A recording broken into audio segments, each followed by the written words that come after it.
ఎన్నికల ముందు ఏదైతే ఉందో సుగాలి ప్రీతి కేసు విషయంలో పవన్ కళ్యాణ్ గారు దాన్ని అస్త్రంగా వాడారు. మేము అధికారం చేపడితే మొట్టమొదటి సంతకం సుగాలి ప్రీతి కేసు మీద సంతకం చేస్తే నేను న్యాయం చేస్తా ఉన్నారు. నా కూతురు కేసుని అడ్డం పెట్టి ఈరోజు నువ్వు అధికారంలోకి వచ్చావని చెప్పి ఆవిడ పదే పదే చెప్పి పవన్ కళ్యాణ్ గారు ప్రత్యేక శ్రద్ధ పెట్టి దాని మీద ఆయనే స్వయంగా వెళ్ళి హామీ ఇచ్చిన ఇష్యూ కాబట్టి దాన్ని వదలకుండా చేసుంటే బాగుండేది. అయితే ఇక్కడ జరిగింది ఏంటంటే ఆ ఫ్యామిలీని వైసీపీ వాళ్ళు ట్రాప్ చేసి ఆ రోజునటువంటి అభ్యర్థి ఈ రోజున ఎమ్మెల్యే మంత్రి పార్థసారథి గారు దీని మీద ఆయన స్పందన ఎలా ఉంది?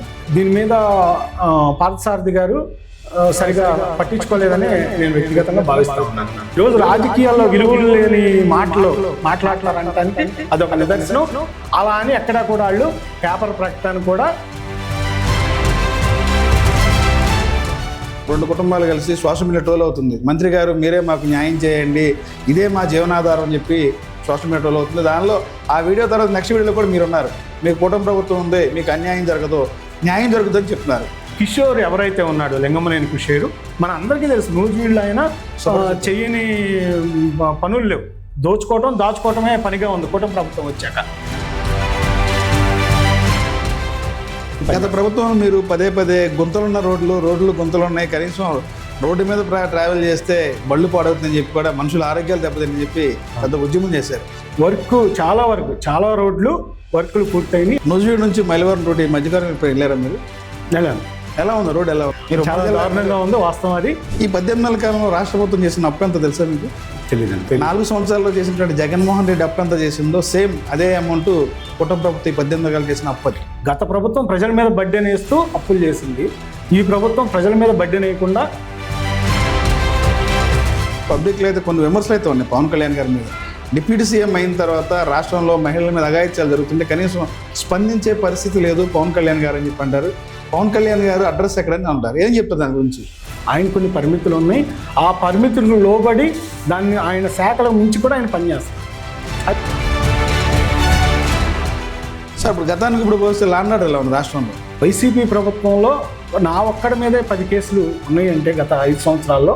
గత ప్రభుత్వం కక్షలు కార్పణ్యాలతో రెడ్ బుక్ పరిపాలన అదే పరిపాలన నడిస్తే కొడాల నాని ఎక్కడుండేవాడన్నా, పేరు నాని ఎక్కడ ఉండాల్సినోడు, అంబటి రాంబాబు ఎక్కడ ఉండాల్సినోడు, రోజా ఎక్కడ ఉండేది? అంటే ప్రశ్నిస్తే అక్రమ కేసులు బనాయిస్తామని చెప్పి వైసీపీ చెప్పింది. నిజంగా ఒక సమస్య మీద ప్రశ్నిస్తే అక్రమ కేసులు పెడుతుందా కూటమి ప్రభుత్వం? వైసీపీ ప్రభుత్వంలో పెట్టినట్టు మేము పెట్టట్లేదు. మేము చట్టపరంగానే వెళ్తున్నాం. డొల్లవేనేని వంశీని అన్ని రోజులు ఉన్నాడంటే కష్టపడిన వ్యక్తికి జనసేన పార్టీలో గుర్తింపు ఉందా? కష్టపడిన వాళ్ళకి కొంతమందికి రాలిమాట వాస్తవం. ఇప్పుడు అమరావతికి సంబంధించి గతంలో జగన్మోహన్ రెడ్డి 3 రాజధానులు అంటే ప్రతిపక్షంగా ఆ రోజు చాలా విమర్శలు చేశారు. ఇదే ఈ రోజున కూటమి ప్రభుత్వం జోనుల వారీగా 3 జోన్లు ప్రకటించింది. దానికి దీనికి తేడా ఏంటంటే జోన్ల వారీగా అధికారులను కేటాయించి ఇప్పుడు వర్క్ డివిజన్ జరిగితే కాన్సన్ట్రేషన్ చేసి ప్రధానమైన సమస్యల మీద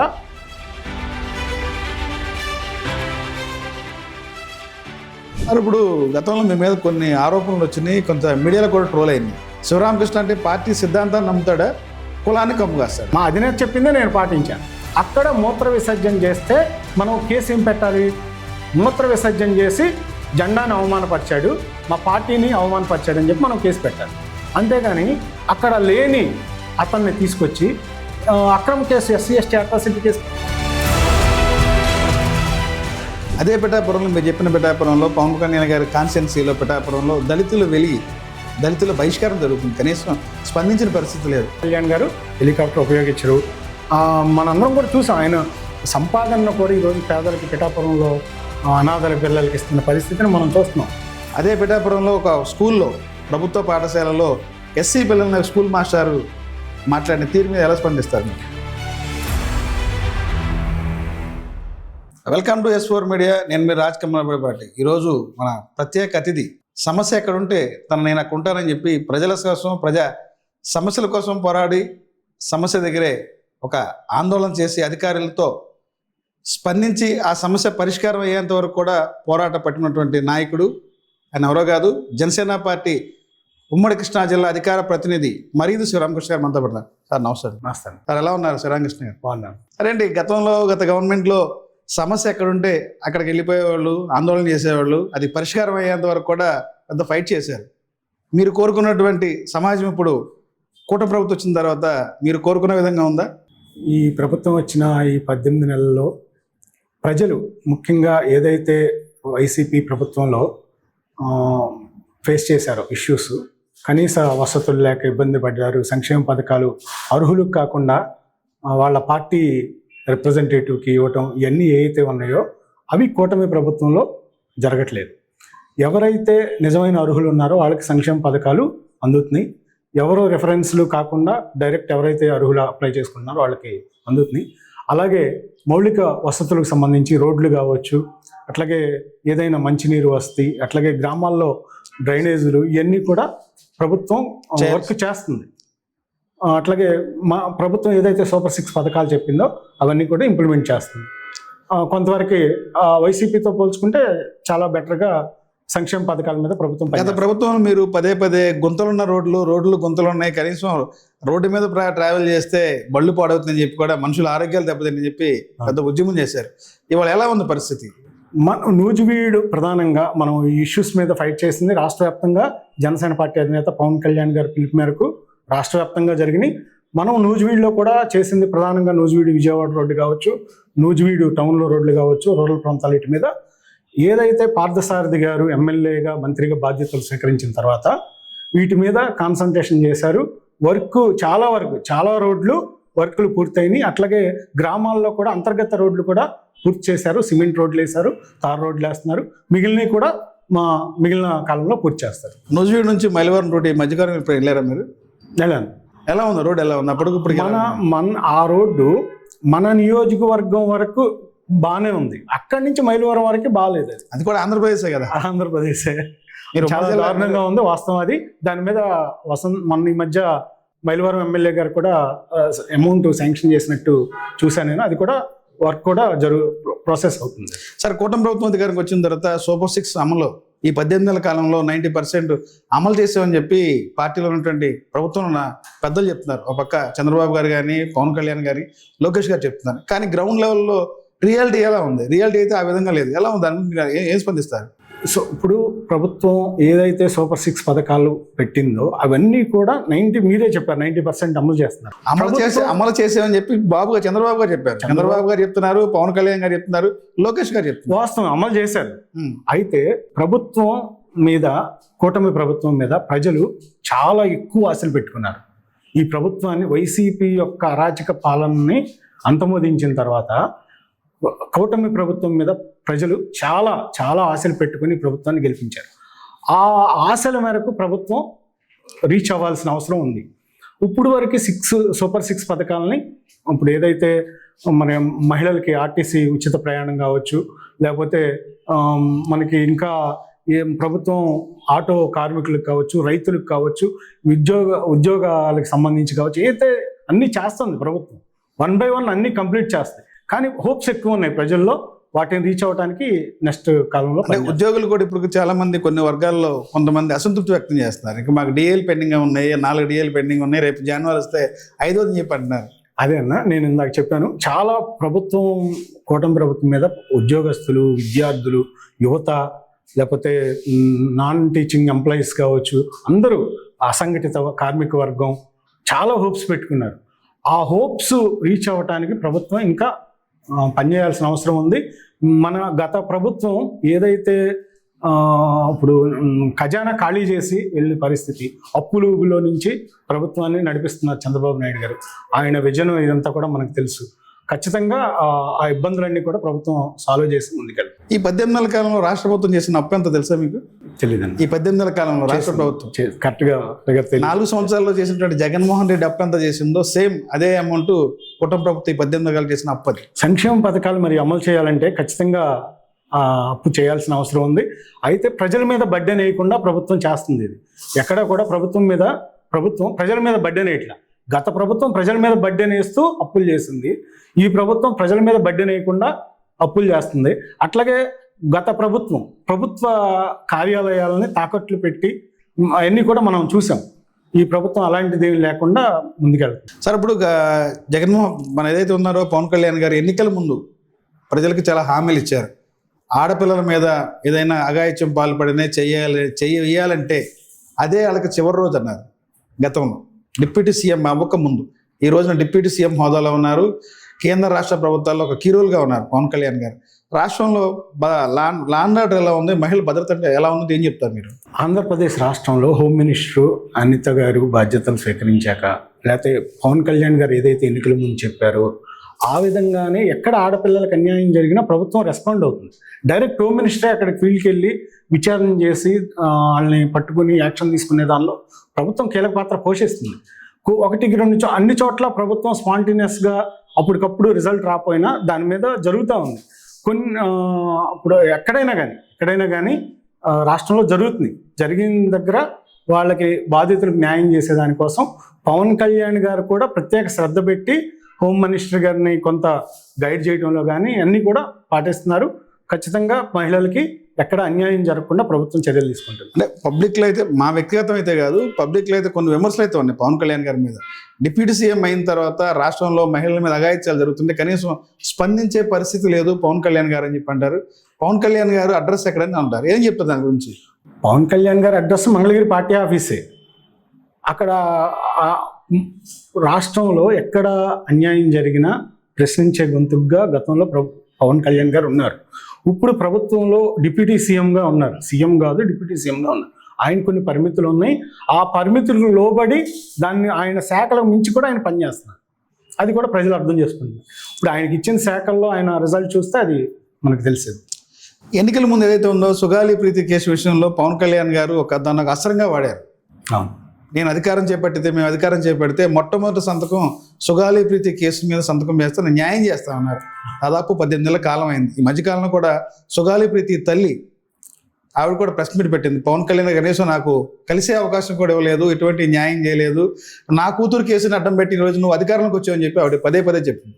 ఆ కేసు సంబంధించి ఎలా స్పందిస్తారు, ఏం చెప్తారు? సుగాలి ప్రీతి ఇష్యూని ప్రపంచానికి తెలిపింది పవన్ కళ్యాణ్ గారి పోరాటం. ఖచ్చితంగా ఆ కేసు విషయంలో సారు గవర్నమెంట్ వచ్చాక కూడా కొన్ని యాక్షన్స్ అవి తీసుకున్నారు. కానీ ఎవరైతే నేరస్తులు ఉన్నారో వాళ్ళకి శిక్ష పడకపోతే ఖచ్చితంగా బాధితుల్లో నిరాశ ఉంటుంది. ఆ మేరకు అది జరగలేదు. వీళ్ళు కూడా, ప్రభుత్వం కూడా ఇంకా ఎఫెక్ట్ పెట్టి పవన్ కళ్యాణ్ గారు ప్రత్యేక శ్రద్ధ పెట్టి దాని మీద ఆయనే స్వయంగా వెళ్ళి హామీ ఇచ్చిన ఇష్యూ కాబట్టి ఇంకా పర్సనల్గా తీసుకొని దాని మీద వాళ్ళకి శిక్ష పడే వారికి దాన్ని వదలకుండా చేసుంటే బాగుండేది. అయితే ఇక్కడ జరిగింది ఏంటంటే ఆ ఫ్యామిలీని వైసీపీ వాళ్ళు ట్రాప్ చేసి పవన్ కళ్యాణ్ గారి మీద కావాలని వాళ్ళ కుటుంబంతో విమర్శలు చేపిస్తున్నారు. ఆమె అంతకు ముందు పవన్ కళ్యాణ్ గారిని ఎలా పొగిడిందో చూసాం. వైసీపీ నాయకులు వెళ్ళి కలిసిన తర్వాత ఎలా విమర్శించిందో కూడా చూసాం. ఇది గ్యాప్ పెంచేదానికి ఉపయోగపడింది తప్ప ఆ కుటుంబానికి న్యాయం చేసేదానికి ఉపయోగపడలేదని నేను భావిస్తున్నాను. ట్రాప్ చేస్తుంటే ఆవిడ సుగాలి ప్రీతి తల్లి చదువుకున్న ఎడ్యుకేట్ పర్సన్, ఆవిడ వాళ్ళ హస్బెండ్ కూడా ఎడ్యుకేట్ పర్సన్స్.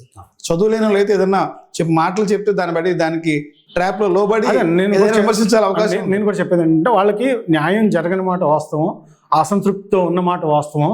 కాబట్టి వాళ్ళు ట్రాప్ లో పడ్డారు. న్యాయం జరుగుంటే పడేవాళ్ళు కాదు. నేను ఫస్ట్ చెప్పింది అదే. ఇంకా ఎఫెక్ట్గా దాని మీద పనిచేస్తుంటే బాగుండేదని నేను చెప్తాను. ఈ కుటుంబ ప్రభుత్వం ఆ కుటుంబానికి ఏదైనా న్యాయం చేస్తుంటారా? భవిష్యత్తులో అవకాశం ఉందా? ఖచ్చితంగా కూడా సైకిల్ 3 చక్రాల యాత్ర కూడా చేస్తారన్నా గవర్నమెంట్ పర్మిషన్ ఇవ్వట్లేదు అనేది ఆవిడ బహిరంగంగానే చెప్తుంది. ఆవిడ లేదన్నా, ఖచ్చితంగా పవన్ కళ్యాణ్ గారు విమర్శ చేసినా కానీ, వ్యక్తిగతంగా విమర్శ చేసినా లేకపోతే పాలసీ పరంగా విమర్శ చేసినా పవన్ కళ్యాణ్ గారు ఏమి దాన్ని ఇదిగా తీసుకోరు. ఖచ్చితంగా ఆ కుటుంబానికి న్యాయం చేసేదానికి కూటమి ప్రభుత్వం కంకణబద్ధమై ఉంటుంది. అది ఎవరైనా కోరుకుంటారు కూడా. ప్రతి ఒక్కరు కూడా ఆ కుటుంబానికి, మా జనసేనలో ప్రతి ఒక్కరు కూడా ఆ కుటుంబానికి న్యాయం జరగాలని కోరుకుంటున్నాం.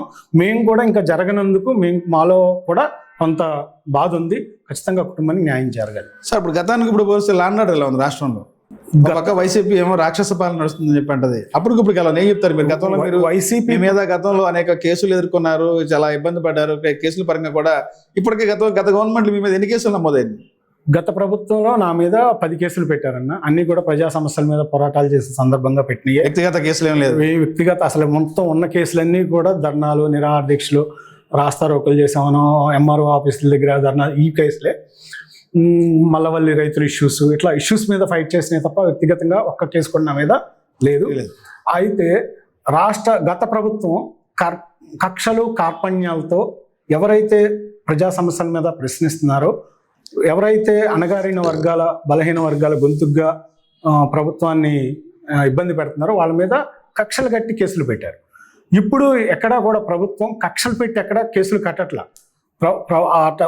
మన వైసీపీ ప్రభుత్వంలో నా ఒక్కడి మీదే 10 కేసులు ఉన్నాయంటే గత 5 సంవత్సరాల్లో పరిస్థితి ఎలా ఉందో అర్థం చేసుకోవచ్చు. మిగిలిన వాళ్ళు కూడా అలాగే ఉంది. మేము ఉదాహరణకి మన నూజివీడిని ఎన్టీఆర్ జిల్లాలో కలుపుతుంటే చింతగాంధీ బొమ్మ సెంటర్లో ఎవరికి ఇబ్బంది లేకుండా నిరాహార దీక్ష చేస్తుంటే టెంట్ పీకేసి నన్ను మండు టెంట్లో నిరాహార దీక్ష చేసిన పరిస్థితి. ఇట్లా అరాచక పాలనకి అది అర్థం పట్టింది. ఇప్పుడు ఎక్కడా కూడా ప్రభుత్వం మీరు వాళ్ళు నిరసన తెలియజేస్తున్నారు, ఎక్కడన్నా వద్దంటూ ఉందా? లేదు. అదే కక్షలో కార్పణ్యాలు ఇప్పుడు వాళ్ళు చెప్తున్నారు, ఎర్ర బుక్ పరిపాలన నడుస్తుంది, రెడ్ బుక్ పరిపాలన నడుస్తుంది. అదే పరిపాలన నడిస్తే కొడాల నాని ఎక్కడ ఉండేవాడన్నా? పేరు నాని ఎక్కడ ఉండాల్సినోడు? అంబటి రాంబాబు ఎక్కడ ఉండాల్సినోడు? రోజా ఎక్కడ ఉండేది? అమర్నాథ్ అమ్మ మన గుడివాడ అమర్నాథ్ ఎక్కడ ఉండేవాడు? వీళ్ళంతా కూడా గత ప్రభుత్వంలో పవన్ కళ్యాణ్ గారిని, చంద్రబాబు నాయుడు గారిని, లోకేష్ గారిని వ్యక్తిగతంగా ఎలా విమర్శించారో, బూతులు తిట్టారో రాష్ట్ర ప్రజలందరికీ కూడా తెలుసు. అదే కక్షలో కార్పణ్యాలతో ఈ ప్రభుత్వం పనిచేయాల్సి వస్తే వీళ్ళందరూ కూడా వల్లభనేని వంశీలాగా ఓసలు లెక్క పెట్టేవాడు. కానీ ప్రభుత్వం అలా చేయట్లా. వాళ్ళు తప్పు చేస్తే తప్ప, చట్టం తన పని చేసుకుంటాం తప్ప ప్రభుత్వం ఎక్కడా కూడా అట్లా కక్షలో కార్పణ్యాలతో పనిచేయట్లేదు. అంటే ప్రశ్నిస్తే అక్రమ కేసులు బనాయిస్తానని చెప్పి వైసీపీ చెప్పింది. నిజంగా ఒక సమస్య మీద ప్రశ్నిస్తే అక్రమ కేసులు పెడుతుందా కూటమి ప్రభుత్వం? వైసీపీ ప్రభుత్వంలో పెట్టినట్టు మేము పెట్టట్లేదు. మేము చట్టపరంగానే వెళ్తున్నాం. ఇప్పుడు వల్లభనేని వంశీని అన్ని రోజులు ఉన్నాడంటే ఆయన స్వయంకృతాపరాధం. కిడ్నాప్, అతన్ని పిఏని వీళ్ళందరినీ కిడ్నాప్ చేసి SC/ST అట్రాసిటీ కేసు నమోదై, అంటే ప్రభుత్వం లేకపోయినా కానీ, వైసీపీ ప్రభుత్వం పోయినా కానీ కూటమి ప్రభుత్వంలో కూడా వాళ్ళు రౌడీల్లాగా, గొండాల్లాగా, అరాచకుల వాదుల్లాగా తయారయ్యారు. కాబట్టి చట్టం తను చేసుకుంది తప్ప ఎవరిని కూడా వ్యక్తిగతంగా ఇది చేయలేదే. ప్రభుత్వం వ్యక్తిగతంగా టార్గెట్ చేసి కేసులు పెట్టింది ఎక్కడా లేదు.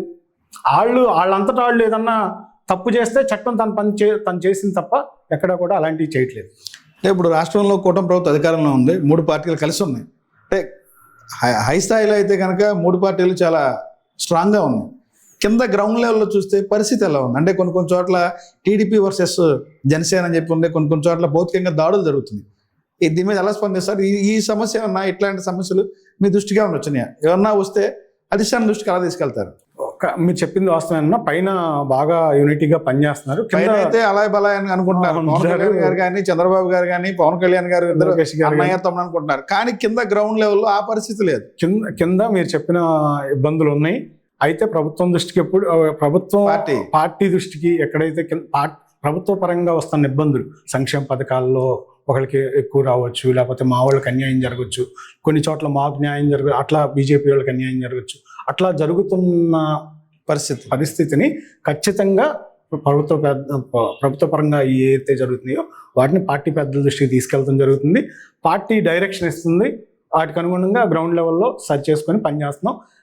మనకున్న ఒక 5 ఏళ్లే ఒకే ఇదిలో ఉండవు. ఖచ్చితంగా ఇబ్బందులు ఉంటాయి. 3 పార్టీలు కలిసి పనిచేస్తున్నప్పుడు వాటిని మేము రెక్టిఫై చేసుకొని ముందుకెళ్తాం. గతంలో మన పవన్ కళ్యాణ్ గారు ప్రజలకు ఒక హామీ ఇచ్చారు. మీరు ఎవరైతే వీర మహిళలు, జన సైనికులు ఉన్నారో ఒక పబ్లిక్ మీటింగ్లో చెప్పారు మన పార్టీ కార్యాలయంలో, డబ్బులు లేని రాజకీయాన్ని మనం చేయాలి. ఎవరైతే ఉన్నారో అతి సామాన్యుడు, లబ్బర్ చెప్పులు వేసుకున్నటువంటి వ్యక్తిని కూడా నేను అసెంబ్లీ తీసుకెళ్తా అన్నారు. అది అసెంబ్లీ 24 ఎన్నికల్లో సాధ్యపడింది అంటారా? ఇప్పుడు ఎంతమందిని అసెంబ్లీ తీసుకెళ్లారు? నిరుపేదమైనటువంటి కార్యకర్తని, నిరుపేదమైనటువంటి కష్టపడి పార్టీకి కష్టపడిన వ్యక్తిని ఎంతమందిని తీసుకెళ్లారు? 24లో సాధ్యపడిందా అంటే, ఇప్పుడు బొమ్మిడి నాయర్ గారు ఉన్నారు, మత్స్యకార కార్మిక కుటుంబం నుంచి, ఆయన్ని గెలిపించుకున్నాం. అట్లా అన్ని చోట్ల సాధ్యపడపోవచ్చు, కానీ ఆయన వే ఆఫ్ థింకింగ్ అయితే మనకు ఉంది. కానీ ఇప్పుడు ఉన్న పరిస్థితుల్లో రబ్బర్ చెప్పిన వేసుకున్న వాళ్ళతో రాజకీయం కావచ్చు, డబ్బులు మేమందరం కూడా ఆశయాలు నచ్చే పార్టీలో జాయిన్ అయింది. మాది మా కుటుంబం అంతా కూడా తెలుగుదేశం పార్టీకి సంబంధించిన చిన్నప్పటి నుంచి కూడా ఫ్యామిలీ అయినా కానీ నేను ఏ రాజకీయ పార్టీతో గతంలో నాకు సభ్యత్వం లేకపోయినా పవన్ కళ్యాణ్ గారి ఆశయాలు, సిద్ధాంతాలు, వే ఆఫ్ టాకింగ్, ఆయన నిజాయితీ ఈ చూసే మేము పార్టీలో జాయిన్ అయ్యాం. ఖచ్చితంగా పార్టీ దానికి అనుగుణంగా రాబోయే ఎన్నికల్లో పనిచేయాల్సిన అవసరం ఎంతైనా ఉంది. ఇప్పుడు వరకు పనిచేసిందా అంటే గత 24 ఎన్నికల్లో అది జరగనమాట వాస్తవం. ఖచ్చితంగా డబ్బే శాసిస్తుంది అన్నిటినీ. డబ్బు లేనిదే, లాబీయింగ్ లేనిదే పదవులు రానమాట. ఇదంతా కూడా వాస్తవం. ప్రస్తుత పరిస్థితి అదే ఉంది. కానీ పవన్ కళ్యాణ్ గారు దృష్టి పెట్టారు పార్టీ మీద. విశాఖపట్నంలో కూడా కార్యకర్తల్లో క్రియాశీలక సభ్యులతో మీటింగ్ జరిగింది. ఆ మీటింగ్లో కూడా స్పష్టంగా చెప్పారు, ప్రతి ఒక్కరికి కష్టపడిన వాళ్ళకి పార్టీ గుర్తింపిస్తుందని. రాబోయే స్థానిక సంస్థల ఎన్నికల్లో పార్టీ ఖచ్చితంగా సర్పంచులుగా, ఎంపీటీసీలుగా, జడ్పీటీసీలుగా, మేయర్లుగా, వార్డు కౌన్సిలర్లుగా రబ్బర్ చెప్పులు వేసుకున్న వాళ్ళని పోటీ పెట్టడానికి పార్టీ సమాయత్తం అవుతుంది. పవన్ కళ్యాణ్ గారి ఆశయాలకు అనుగుణంగానే గ్రౌండ్ లెవెల్లో పని జరిగింది రాబోయే కాలం. అంటే జనసేన పార్టీలో ఎవరైతే మీలాగా కష్టపడి అక్రమ కేసులు పెట్టించుకుని ఆర్థికంగా నష్టపోయినటువంటి పార్టీకి ఇదే పని అనుకున్నటువంటి డెడికేట్ ఉన్నటువంటి నాయకుల్ని, కార్యకర్తల్ని పార్టీలో గుర్తింపు ఉందా? అధికారం వచ్చి దాదాపు 18 నెలల కాలం అయింది. ఇప్పటికే 3 లిస్టులు అయిపోయినాయి నామినేటెడ్ పదవులు. ఫర్ ఎగ్జాంపుల్ మిమ్మల్ని అనుకోవచ్చు. కష్టపడిన వ్యక్తికి జనసేన పార్టీలో గుర్తింపు ఉందా? ఇప్పుడు వరకు నామినేటెడ్ పోస్టుల్లో కొంత మరి కష్టపడిన వాళ్ళకి కొంతమందికి రాలమాట వాస్తవం. అందరికీ ఒకసారి న్యాయం కూడా జరగదు. ప్రయారిటీలైనా కనీసం ప్రయారిటీలో ఖచ్చితంగా ఇప్పుడు 2 years నామినేటెడ్ పోస్టులు ఉంటే ఆర్డర్లో న్యాయం జరిగిద్దని చెప్పి మేము కూడా భావిస్తున్నాం. అన్ని సందర్భాల్లో ఒకేసారి అందరికీ కూడా న్యాయం జరగదు. ఖచ్చితంగా ఈ 5 సంవత్సరాల్లో కష్టపడిన ప్రతి ఒక్కరికి న్యాయం జరిగిద్దని భావిస్తున్నాం. గత ప్రభుత్వంలో మీరు రైతుల పక్షాన, దాదాపు పేద బడుగు బలహీన వర్గాల రైతుల పక్షాన ఎవరైతే ఉన్నారో మల్లవల్లి రైతుల పక్క మీరు ఆందోళన చేశారు. దానికి సంబంధించి మీ డిమాండ్తో పాటు పవన్ కళ్యాణ్ అక్కడ స్పందించారు. మేము అధికారంకి వచ్చిన తర్వాత న్యాయం చేస్తాన్నారు. మల్లవల్లి రైతుల సమస్య దాదాపు పవన్ కళ్యాణ్ గారు ఈరోజు డిప్యూటీ సీఎం అయ్యారు. ఫారెస్ట్ సంబంధించిన అధికారులకు సంబంధించి కూడా ఏదైనా చేయగలిగినటువంటి సముద్రటువంటి నాయకుడు పవన్ కళ్యాణ్ గారు. అదే సమస్య ఇవాళ ఇంకా అలాగే ఉంది. దాని గురించి ఏం చెప్తారు? మల్లవల్లి రైతులకి అంటే అది ఆ రోజున మల్లవల్లి రైతులు మీరు బయటకు తీసుకొస్తేనే అది బయటకు వచ్చింది. అవునండి, ఖచ్చితంగా మల్లవల్లి రైతులకి అప్పుడు కూడా మీ మీద పోలీసులు దాడి చేశారు, చాలా ఇబ్బంది పెట్టారు మిమ్మల్ని, టెంట్లు కూడా పీకేసే సందర్భం ఉంది. మల్లవల్లి రైతుల మీద అరాచకం వైసీపీ ప్రభుత్వం చేసింది.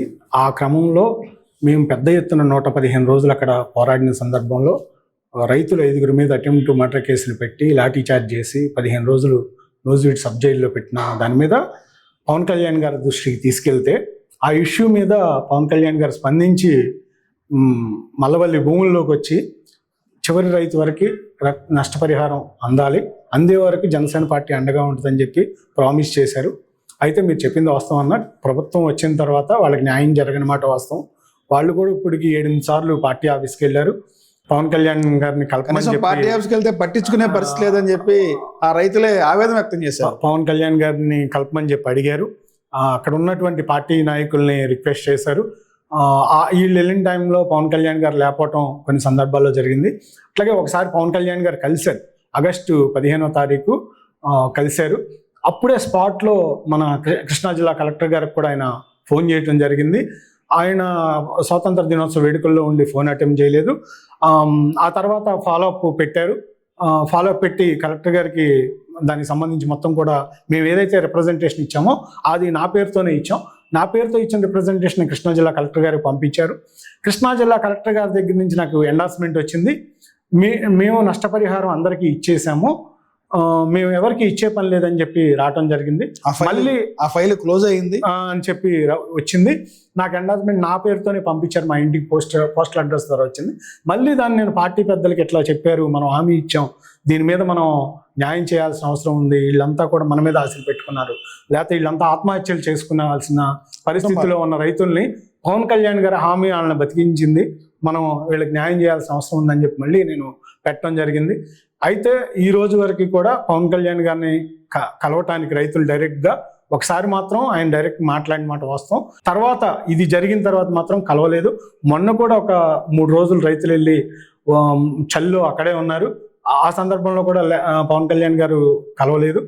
ఆ రైతులకి మనం ఇచ్చిన హామీ ఖచ్చితంగా అది నెరవేర్చాల్సిన బాధ్యత మన మీదే ఉంది, కూటమి ప్రభుత్వం మీద ఉంది, పవన్ కళ్యాణ్ గారి మీద పర్సనల్గా హామీ ఇచ్చారు కాబట్టి పవన్ కళ్యాణ్ గారి మీద ఉంది. అది మనం చేయాలని చెప్పి నేను కూడా కోరుకున్నాను. లేకపోతే మనం రైతుల్లో మన మీద అసంతృప్తి వస్తుంది ఖచ్చితంగా. సార్, గతంలో అధికారం రాకముందు చంద్రబాబు నాయుడు గారు, పవన్ కళ్యాణ్ గారు పదే చెప్పారు, మేము అధికారంకి వస్తే జగన్కి మించి చేస్తామన్నారు సంక్షేమ పథకాలు, జగన్కి మించి ఇస్తామన్నారు, అభివృద్ధి చేస్తామన్నారు, అభివృద్ధి సంక్షేమం 2 జోడెద్దుల బండిలో నడుపుతా ఉన్నారు. ఎలా ఉంది అప్పటికప్పటికి మీకు? ఖచ్చితంగా వైసీపీ పరిపాలనతో పోల్చుకుంటే అభివృద్ధి సంక్షేమం జోడెద్దులుగా పరిగెత్తుతుంది. ప్రజలు హోప్స్ ఎప్పుడు కూడా ఎక్కువగానే ఉంటాయి. దాన్ని రీచ్ అవ్వకపోవచ్చు కానీ ఎవరికైనా ఆశ ఉంటుంది. కాబట్టి దాన్ని రీచ్ ఆ లెవెల్లో పని చేయకపోయినా ప్రభుత్వం ఏదైతే చెప్పిందో దాని మేరకి ప్రభుత్వం పనిచేస్తుంది. మనం కూడా చూస్తున్నాం సంక్షేమ పథకాలు ఎలా అమలు అవుతున్నాయో అన్ని కూడా చూస్తున్నాం. సార్, ఇప్పుడు అమరావతి రాజధానికి సంబంధించి ఈ 18 నెలల కాలంలో అమరావతి డెవలప్మెంట్ ఎలా ఉంది? నిర్మాణ పనులు అమరావతి రాజధానిని డెవలప్మెంట్ చేయడం అనేది కూటమి ప్రభుత్వ లక్ష్యం. దాని మీదే ఫస్ట్ నుంచి కూటమి ప్రభుత్వం ఫోకస్ ఉంది. దాని మీదే స్టిక్ అయి పనిచేస్తుంది. వైసీపీ ప్రభుత్వం 3 రాజధానులని ఎట్లా రాష్ట్రాన్ని ప్రజల్ని ఇబ్బంది పెడతానికి, విభజన తేయడానికి ఎలా చూసిందో మనం అంతా చూసాం. అది ప్రజలు రిసీవ్ చేసుకోవాలి. కానీ ప్రభుత్వం వచ్చిన తర్వాత దాని మీద దృష్టి పెట్టింది. డెవలప్మెంట్ పనులు స్టార్ట్ అయినాయి. అట్లాగే అక్కడ కేంద్రీకృతమైనటువంటి ప్రాంతంలో మంచి మంచి కంపెనీలు, ఎంఎన్సీలు ఇవన్నీ కూడా వచ్చి అక్కడ ఉద్యోగ అవకాశాలు కల్పిస్తున్నాయి. డెవలప్మెంట్ జరుగుతుంది. సార్, ఇప్పుడు అమరావతికి సంబంధించి గతంలో జగన్మోహన్ రెడ్డి 3 రాజధానులు అంటే ప్రతిపక్షంగా ఆ రోజు చాలా విమర్శలు చేశారు. ఇదే ఈ రోజున కూటమి ప్రభుత్వం జోనుల వారీగా 3 జోన్లు ప్రకటించింది. దానికి దీనికి తేడా ఏంటంటారు? ప్రభుత్వం 3 రాజధానులు అనేది రాష్ట్రాన్ని 3 ముక్కలు చేసేదానిగా ఉంది. అది ప్రజల్లో మనకి రాబోయే కాలంలో అనైక్యత తీసుకురావడానికి ఉపయోగపడిద్ది. అట్లాగే ప్రాంతీయ ఉద్యమాలు అది రావటానికి కూడా దారితీసిద్దని చెప్పి అందరూ వ్యతిరేకించారు. రాష్ట్రానికి ఎక్కడైనా కానీ భారతదేశం మొత్తం ఒకే రాజధాని అన్ని రాష్ట్రాల్లో ఉన్నప్పుడు మనకి ఒకే రాజధాని ఉండాలనేది పాలసీగా అన్ని పార్టీలు కూడా, ఒక వైసీపీ తప్ప పోరాడిని. ఇప్పుడు కూడా 3 జోన్లు చేసుకొని ఆ ప్రాంతాలను అభివృద్ధి చేయాలని తప్ప సేమ్ అదే విభజన చేయాలని కాదు. గతంలో జగన్మోహన్ రెడ్డి ఏదైతే పేర్లు చెప్పారో అదే పేర్లు ఇప్పుడు కూటమి ప్రభుత్వం చెప్తుంది. అమరావతి జోను, విశాఖపట్నం జోను, రాయలసీమ జోన్లు వారీగా అధికారులను కేటాయించి ఇప్పుడు వర్క్ డివిజన్ జరిగితే కాన్సన్ట్రేషన్ చేసి ప్రధానమైన సమస్యల మీద వాటిని పరిష్కరించి అభివృద్ధి చేయడానికి అవకాశం ఎక్కువ ఉంటుంది. కాబట్టి జోన్లు వారి డివైడ్ చేసి జోన్లు వారి అధికారులు కేటాయించి అక్కడ ఉన్న ఇష్యూస్ మీద పనిచేసి డెవలప్మెంట్ చేయాలని, అంతే తప్ప విభజన చేయాలని కాదు. ఎప్పుడైనా పని విభజన జరిగితే ఇష్యూస్ మీద ఫోకస్ పెరిగిద్ది.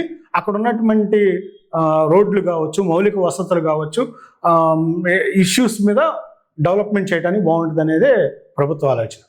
సార్, ఇప్పుడు ఆంధ్రప్రదేశ్ సంబంధించి చూస్తే రాష్ట్రంలో ఉన్నటువంటి ఎవరైతే అణగారిన వర్గాలు ఉన్నారో, గతంలో కంటే ఇప్పుడు ఏదన్నా పథకం అడిగితే మీరు ఏ పార్టీ అనేది ప్రశ్నిస్తున్నారు. పార్టీని బట్టి పథకాలు ఇస్తారనేది ఒక ఆరోపణ. దీని మీద ఎలా స్పందిస్తారు? ఇది ఎక్కడా కూడా లేదన్నా తప్పది. ప్రభుత్వం ప్రతి ఒక్కళ్ళకి కూడా సంక్షేమ పథకాలని అందించేదానికే కృషి చేస్తుంది. గత వైసీపీ ప్రభుత్వం చేసినట్టు పార్టీలు చూసి మొఖాలు చూసి సంక్షేమ పథకాలు కూటమి ప్రభుత్వం అమలు చేయట్లేదు. అర్హులు ఎవరైతే ఉన్నారో డైరెక్ట్గా మీరు లబ్ధిదారులని అప్లై చేసుకుంటే వాళ్ళకి సంక్షేమ పథకాలన్నీ కూడా అమలు అవుతున్నాయి. ఎక్కడ ఆపమని చెప్పి కానీ మేము మన గ్రామీణ ప్రాంతాల్లో జెండా పట్టుకుంటేనే మీకు పథకం వస్తుంది, జెండా పట్టుకుంటేనే మీకు సీఎంఆర్ఎఫ్ బిల్ చేపిస్తామని చెప్పి కూడా గ్రామాల్లో ఉన్న పరిస్థితి. అదే నేను చెప్తున్నాను. ఇప్పుడు సీఎం రిలీఫ్ ఫండ్ నూజివీడులో వైసీపీ వాళ్ళకి కూడా ఇస్తున్నారు. చాలా ఇప్పుడు మా రావిచర్లో ఇచ్చారు, రవణక్పేటలో ఇచ్చారు, మొన్న ఈదర్లో ఇచ్చారు. చాలా ప్రాంతాల్లో మనం చెప్పుకుంటే నెంబర్ ఆఫ్ గ్రామాల్లో సీఎం రిలీఫ్ ఫండ్ అది ప్రభుత్వం ఇచ్చేది. ఎవరో కూడా వ్యక్తిగత జేబు అది ఒకవేళ ఎక్కడన్నా ఉన్నా తప్పది. మన డబ్బులు ఇవ్వట్లేదు. వాళ్ళు నిజంగా లబ్ధిదారులు ఇబ్బందులు పడుతున్నారు. ప్రైవేటు హాస్పిటల్లో ట్రీట్మెంట్ తీసుకుని వాళ్ళు ఆర్థికంగా నష్టపోయి ఉన్నారు. కాబట్టి ప్రభుత్వం వాళ్ళకి ఇచ్చిన అవకాశాన్ని మనం ఎవరు అడ్డుకుంటాకి? అది ఎక్కడ జరిగినా తప్పే, కానీ అది జరగట్లేదు. అది వైసీపీ వాళ్ళు విమర్శలు తప్ప వైసీపీ వాళ్ళకు కూడా సీఎం రిలీఫ్ ఫండ్లు ఇచ్చినవి చాలా ఉన్నాయి. మరి ఇప్పుడు గతంలో మీ మీద కొన్ని ఆరోపణలు వచ్చినాయి, కొంత మీడియాలో కూడా ట్రోల్ అయింది, మీ దృష్టికి వచ్చే ఉంటుంది. గత గవర్నమెంట్లో తోటపల్లి సంఘటన, తోటపల్లి ఇష్యూ చూస్తే జనసేన పార్టీ వైసీపీ పార్టీ మధ్య 2 కార్యకర్తల మధ్య విభేదం వచ్చింది, ఘర్షణ జరిగింది. ఆ టైంలో పార్టీని అంటే శివరామకృష్ణ అంటే పార్టీ సిద్ధాంతాన్ని నమ్ముతాడా, కులాన్ని కమ్ము కాస్తాడా? ఖచ్చితంగా పార్టీ సిద్ధాంతాలు పవన్ కళ్యాణ్ గారి ఆశయాలకు అనుగుణంగానే శివరామకృష్ణ పనిచేస్తాడు. దానిలో ఎటువంటి రాజీ లేదు. మరి అప్పుడు తోటపల్లి జరిగిన సంఘటనలు ఎందుకు శివరామకృష్ణ వైసీపీకి సంబంధించినటువంటి మీ బంధువులకి మీరు సపోర్ట్ చేశారు? అదే చెప్తాను. అక్కడ అంటే జనాలు ఒక కంక్లూజన్ రావాలి. అవును, ఖచ్చితంగా మీరు ప్రజలు ఏదైతే నా నుంచి ఎవరిని కోరుకుంటున్నారో అది మీరు అడుగుతున్నారు. పదే ట్రోల్ అయింది ఆ వీడియో. ఎస్, కరెక్ట్ అన్న. అది ఏంటంటే అక్కడ తోటపల్లికి చెందిన వైసీపీ నాయకుడు జనసేన జెండా మీద మూత్ర విసర్జన చేసాడు అనేది ఇష్యూ. అది ఓకే. మనం జనసేన పార్టీ అధికారంలోకి వచ్చిన తర్వాత పవన్ కళ్యాణ్ గారు కానీ చంద్రబాబు నాయుడు గారు కానీ చెప్పారు, మనం ఎవరి మీద కూడా టార్గెట్ చేసి కేసులు పెట్టొద్దు, అక్రమ కేసులు పెట్టొద్దు అని చెప్పి స్పష్టంగా చెప్పడం జరిగింది. మనం అవి ఫేస్ చేసి వచ్చాం, అక్రమ కేసులు ఫేస్ చేసి వచ్చాం. మనం కూడా అధికారంలోకి వచ్చాక అదే పని చేస్తే వైసీపీకి మనకి తేడా ఏముంది? మా అధినేత చెప్పిందే నేను పాటించాను. అక్కడ మూత్ర విసర్జన చేస్తే మనం కేసు ఏం పెట్టాలి? మూత్ర విసర్జన చేసి జెండాను అవమానపరిచాడు, మా పార్టీని అవమానపరిచాడు అని చెప్పి మనం కేసు పెట్టాలి. అంతేగాని అక్కడ లేని అతన్ని తీసుకొచ్చి అక్రమ case SC ST atrocity case మనం ఎలా పెట్టిస్తాం? అది జనసేన చేసిన తప్పే. దానికోసం నేను నిలబడ్డా. మా అధినేత చెప్పిందే నేను చేశాను. ఎవరి మీద అక్రమ కేసులు పెట్టకూడదు అనే దాని మీద నేను స్టాండ్ తీసుకున్నా. మా అధినేత అదే చెప్పాడు కాబట్టి అక్కడ అక్రమ కేసు నమోదైంది కాబట్టి వాళ్ళు గనక అక్కడ మూత్ర విసర్జన చేసి అవమానపరిచాడని పెట్టుంటే నేను ఈరోజు అక్కడ రోడ్డు మీద కూర్చొని అతను శిక్ష పడేదాకా నేను కూడా పోరాడేవాడిని. కానీ అక్రమ కేసులు తప్పు కదా. మనం అదే తోటపల్లిలో అక్కడ సర్పంచ్ మీద ఎమ్మెల్యే అక్రమ కేసు పెడితే నేను ఎమ్మెల్యే ఇల్లు ముట్టడికి పిలిపించిన వాడిని. అవును, మనం ఎలా పెడతాం అక్రమ కేసులు? తప్పు కదా. నేను అదే స్టాండ్ తీసుకొని పనిచేసా. దాని మీద పార్టీ ఆఫీసులో కంప్లైంట్ చేసుకున్నారు. నన్ను ఎవరిని అడిగారు, ఎవరిని ఇచ్చా, ఎవరితో సంతృప్తి పడ్డారు, అదంతా కూడా జరిగింది. గతంలో కావాలని కొంతమంది బురద జల్లుదాం, విమర్శలు చేద్దాం, శివరామకృష్ణన్ ఏదో చేద్దాం, అది సొంత పార్టీ వాళ్ళే కొంతమంది దాని మీద చేయడం జరిగింది.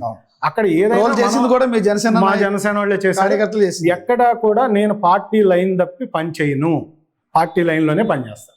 ఇప్పుడు గతంలో మీరు కృష్ణా జిల్లాలో ఉన్నటువంటి ఏదైతే ఉందో నూజివీడు నియోజకవర్గాన్ని ఏలూరు పార్లమెంట్లో కలిపినప్పుడు మాది ఎన్టీఆర్ జిల్లాలో కలపాలని చెప్పి పెద్ద ఉద్యమం చేసుకొచ్చారు గత గవర్నమెంట్లో, జగన్మోహన్ రెడ్డి లాస్ట్ టైంలో, జిల్లాల పునర్విభజన టైంలో.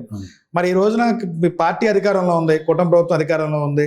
అధికారంలో ఉండి కూడా మీరు కూటమిలో ఉండి కూడా ఆందోళన చేస్తున్నారు. ఇదే విషయాన్ని మీ పార్టీ అధిష్టానం దృష్టికి మీరు ఎందుకు తీసుకెళ్ళట్లేదు? నూజివీడులో కూడా మన అఖిల పక్షంతో ఆల్ పార్టీస్తో మీరు కూర్చొని ఆందోళన చేశారు. మేము వైసీపీ ఏదైతే మనం పార్లమెంటు వారి ఒక జిల్లాలు చేయాలని అప్పుడు భావించిందో ఆ రోజు మనం కృష్ణా జిల్లాలో పుట్టినప్పటి నుంచి ఉన్నాం. దాదాపు 1931 నుంచి మన రెవెన్యూ ప్రాంతం నూజివీడు. దాన్ని తీసుకెళ్ళి మనకంటే వెనకబడిన ఏలూరు జిల్లాలో కలపొద్దు అని చెప్పి మనం కోరటం జరిగింది. అట్లాగే దాని మీద పెద్ద ఎత్తున మీరు చెప్పిన విధంగా దాదాపు రౌండ్ టేబుల్స్ పెట్టాం, రకరకాలు చేసాం, నిరాహార దీక్షలు చేసాం, 72 గ్రామాల్లో జీబీ యాత్ర చేసాం, 1,00,000 కరపత్రాలు, 25,000 సంతకాల సేకరణ, నూజివీడు సబ్ కలెక్టర్ ఆఫీస్ నుంచి విజయవాడ పాదయాత్ర, ఆనాటి కలెక్టర్ గారికి 25,000 సంతకాలతో కూడిన వినతి పత్రం, ఇవన్నీ కూడా ఇచ్చాం. ఆ నోటి ప్రభుత్వం మొండిగా వ్యవహరించింది. నూజివీడు ప్రజల ఆకాంక్షలను పట్టించుకోలేదు. దాన్ని ఎన్నికల హామీల్లో భాగంగా చంద్రబాబు నాయుడు గారు నూజివీడు వచ్చినప్పుడు ఎన్నికల ప్రచార సభలో సాక్షాత్తు చిన్నగాంధీ బొమ్మ సెంటర్లో మాట్లాడుతూ మన ఎమ్మెల్యే, ఇప్పుడు ప్రజెంట్ ఎమ్మెల్యే గారు, గృహ నిర్మాణ శాఖ మంత్రులు కొలుసు పార్థసారథి గారి సమక్షంలోనే గత వైసీపీ ప్రభుత్వం ఎంపీ అభ్యర్థి రైట్ సైడ్ లెఫ్ట్ సైడ్ ఒకరు, రైట్ సైడ్ ఒకరు, మధ్యలో చంద్రబాబు నాయుడు గారు హామీ ఇచ్చారు. ఇది వీళ్ళిద్దరిని గెలిపించండి, నూజివీడిని ఎన్టీఆర్ జిల్లాలో కలుపుతాం, మీ చిరకాల వాంఛన ఏదైతే మీరు ఇబ్బందులు పడుతున్నారో ఆ సమస్యలు మేము పరిష్కరిస్తాం, జగన్ ప్రభుత్వం ఎలాంటి తప్పులే చేస్తే వాటిని మేము అధికారంలోకి వచ్చా సరి చేస్తామని చెప్పి హామీ ఇచ్చారు. అట్లాగే అంతకు ముందు ఒకసారి వచ్చినప్పుడు కూడా హామీ ఇచ్చారు. మేము కూడా అనేక సందర్భాల్లో వాటి మీద రిప్రజెంటేషన్ ఇచ్చాం. ఏదైతే కమిటీ ప్రభుత్వం ఉప సంఘం వేసిందో మంత్రులతో వాళ్ళని వెళ్ళి కలిసాం. వాళ్ళు వెళ్ళి కలిసినప్పుడు మీది ఎన్టీఆర్ జిల్లాలో కలుపుతున్నాం, మేము ప్రపోజల్ పెడుతున్నాం, మీకు పాజిటివ్గా ఉందని చెప్పి మంత్రులందరూ కూడా మాకు స్వయంగా చెప్పారు. సడన్ గా మొన్న జరిగినటువంటి దీనిలో ఈ 9 జిల్లాలను యథాతథంగా ఉంచుతున్నాం అని చెప్పి ప్రకటించిన పరిస్థితి. అదేమంటే ఏంటి? మీకు మిమ్మల్ని కలిపితే దూరంగా ఉన్న నూజివీడిని కలిపితే విజయవాడకి పక్కన ఉన్న గన్నవరం మెరమలూరుని కూడా కలపాల్సి వస్తుందంటారు. మీరు వాళ్ళకి హామీ ఇచ్చారా? ఆ ప్రజల్లో అప్పుడు కోరితే మీరు ఎన్నికల హామీ ఇవ్వలేదు కదా. ఎన్నికల హామీ స్వయంగా ఒక ముఖ్యమంత్రి ఇచ్చి దాన్ని ఈరోజు అమలు చేయకపోవటం అనేది నేను పర్సనల్గా తప్పుగా భావిస్తున్నాను. అది ఖచ్చితంగా నూజివీడు ప్రజల ఆకాంక్ష నెరవేర్చాల్సిన అవసరం కూటమి ప్రభుత్వం మీద ఉంది. ఖచ్చితంగా అది చేయాల్సిన అవసరం ఉంది. నేను మొన్న జేఏసీగా ఇది జరగనప్పుడు పార్టీగా మేము ఆ కార్యక్రమం చేయలేదు. నూజివీడు సాధన సమితి జేఏసీ ఏర్పడి పార్టీలో నేను చేరకముందు నుంచి జేఏసీ అధ్యక్షుడిగా ఉన్నాను. పార్టీలకు అతీతంగా అన్ని పార్టీలను కలుపుకొని సంఘాలను కలుపుకొని దాని మీద పోరాటం జరిగింది. నూజివీడిని ఎన్టీఆర్ జిల్లాలో కలిపే వరకు ఇది అమలు జరగకపోతే గనక ప్రజాక్షేత్రంలో దాన్ని ఎండగడతాం. అది సాధించే వరకు కూడా ప్రజా పోరాటాలు నిర్వహిస్తాం. ఇదే విషయం ఎప్పుడన్నా మరి పవన్ కళ్యాణ్ దృష్టికి తీసుకెళ్ళడం జరిగిందా? కలుస్తామన్నా. మంత్రివర్గ ఉపసంఘంలో మనోహర్ గారు కూడా ఉన్నారు. మనోహర్ గారికి చెప్పడం జరిగింది. అంతకు ముందు గవర్నమెంట్ రాకముందు చెప్పాం, ఖచ్చితంగా జిల్లాల పునర్విభజన జరిగిన అన్యాయాన్ని మన గవర్నమెంట్ వస్తాక చేస్తారని చెప్పి ప్రకటించారు. అఫీషియల్గానే పేపర్ ప్రకటన రావడం జరిగింది పార్టీ లెటర్ మీద. కానీ ఇప్పుడు జరగని దాన్ని కూడా మనం తీసుకెళ్తాం ఖచ్చితంగా. ఇప్పుడు ఇదే విషయం నూజివీడులో ప్రజల ఆకాంక్ష ఏదైతే ఉందో గతంలో చంద్రబాబు గారు చెప్పారు, అదే టైంలో పక్కన ఉన్నారు. ఇప్పుడు ఆ రోజునటువంటి అభ్యర్థి, ఈ రోజున ఎమ్మెల్యే మంత్రి పార్థసారథి గారు, దీని మీద ఆయన స్పందన ఎలా ఉంది? ఎందుకనో వాస్తవం మాట్లాడాలంటే దీని మీద పార్థసారథి గారు సరిగా పట్టించుకోలేదని నేను వ్యక్తిగతంగా భావిస్తా ఉన్నాను. ఆయన ఎక్కడా కూడా దీని మీద ఎన్టీఆర్ జిల్లాలో కలపండి అని ఏదో మీడియాలో మన అలాంటి జర్నలిస్టులు ఎవరన్నా అడిగితే అంటే మాట్లాడటం తప్ప, అప్పుడు ఆ రోజున అడ్వకేట్స్ పార్టీ రిలీజ్ చేసి ఎట్లా ఏదైనా ఒత్తిడి వస్తే మాట్లాడుతుంది తప్ప, లేదా జర్నలిస్టులు అడిగితే చెప్తుంది తప్ప, ఆయన మొన్న జరిగిన ఉపసంఘం ముందు రోజు వరకు కూడా అఫీషియల్గా ఏ ప్రభుత్వ అధికారికి కానీ ఉపసంఘానికి కానీ ముఖ్యమంత్రి గారి దృష్టికి కానీ లోకేష్ గారి దృష్టికి కానీ ఈ సమస్య తీసుకెళ్లలేదు. అలా అని ఎక్కడా కూడా వాళ్ళు పేపర్ ప్రకటన కూడా ముఖ్యమంత్రి గారిని కలిసి నూజివీడు ఎన్టీఆర్ జిల్లాలో కలపాలని మంత్రి గారు అడిగినట్టు ఎక్కడా కూడా రిలీజ్ చేయలేదు. ఆయన సోషల్ మీడియాలో వాళ్ళ టీం కూడా ఎక్కడా పెట్టలేదు. అంటే ఆయన స్పందించలేదనే అర్థం. అది న్యాయవాదులు వచ్చినప్పుడు, న్యాయవాదులు నిరసన తెలియజేసినప్పుడు మేము ప్రభుత్వం పాజిటివ్గా ఉంటే మీరు ఎందుకు చేస్తున్నారని చెప్పి వాళ్ళని అడిగారు. ప్రభుత్వ కార్యాలయంలో పెద్ద పోటుగాళ్ళలాగా వైసీపీలో ఉన్నవాళ్ళు ఆనాడు వైసీపీలో ఉండి మేము నూజివీడు ఇటు కలపాలని చెప్పి పోరాడుతుంటే మమ్మల్ని విమర్శించిన పెద్ద పోటుగాళ్ళు కూడా వచ్చి ఆ ప్రెస్ మీట్లో పాల్గొని తెలుగుదేశం ప్రభుత్వం దీనికి చేయడానికి సిద్ధంగా ఉందని చెప్పి వాళ్ళు మాట్లాడుతున్నారు. ఆ రోజు మేము చేస్తుంటే మా మీద విమర్శలు చేసిన వాళ్ళు. అంటే వాళ్ళు ఈరోజు రాజకీయాల్లో విలువలు లేని మాటలు మాట్లాడతారంటానికి అదొక నిదర్శనం. వాళ్ళంతా కూడా గతంలో మేము చేసినప్పుడు కొంతమంది పోరాటాల్లో మోత ఉన్నోళ్ళు ఉన్నారు, పోరాటంలో మమ్మల్ని చేస్తుంటే విమర్శించిన వాళ్ళు ఉన్నారు. అట్లాగే మంత్రి గారు కూడా దాని మీద స్పందించారు. కానీ మంత్రి గారు స్పందించాల్సిన టైంలో స్పందించలేదు. అలాగే ఆ ఇష్యూని ఎందుకనో పట్టించుకోలేదని చెప్పి నేను భావిస్తా ఉన్నాను.